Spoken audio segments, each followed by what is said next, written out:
இன்றைக்கி வந்து நவதானிய தோசை செய்ய போகிறோம். அதுக்கு தேவையான பொருள் இந்த உலக்குக்கு வந்து நான் இட்லி அரிசி ஒரு உலக்கு, அப்புறம் கேழ்வரகு, கம்பு,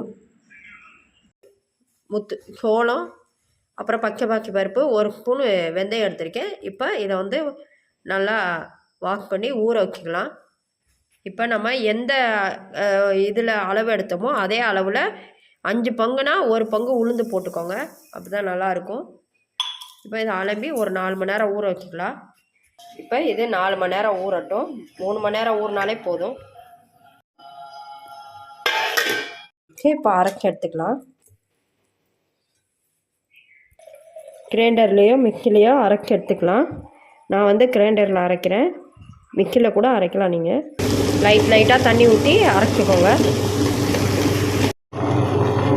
அரைஞ்சிருக்கு. இந்த பதத்துக்கு அரைச்சி எடுத்துக்கோங்க.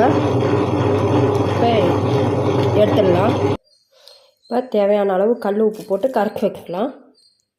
இப்போ மாவு பொங்கட்டும், மூடி வைக்கலாம்.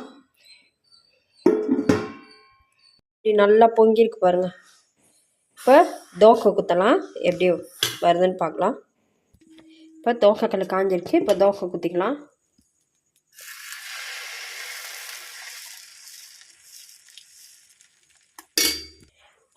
நெய் வேணுன்னா நெய் குத்திக்கலாம்.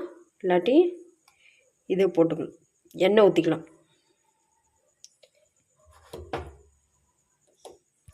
நல்லா எண்ணெய் குத்தியாச்சு. இப்போ வேகட்டும்.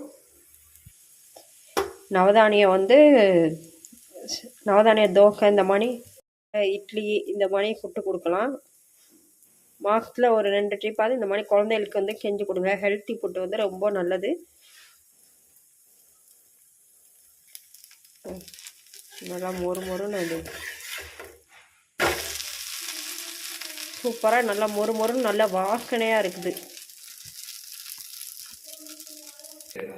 ஆனால் டேஸ்டான நவதானிய தோசை ரெடி ஆயிடுச்சு. இதே மாதிரி உங்கள் குழந்தைகளுக்கு செஞ்சு கொடுங்க, விரும்பி சாப்பிடுவாங்க. இப்போ என் குழந்தை வந்து இட்லி பொடி வச்சு சாப்பிட்றேன்ட்டாங்க. அதனால் இப்போ இட்லி பொடி வச்சாச்சு. இப்போ அவங்களுக்கு கொடுக்கலாம்.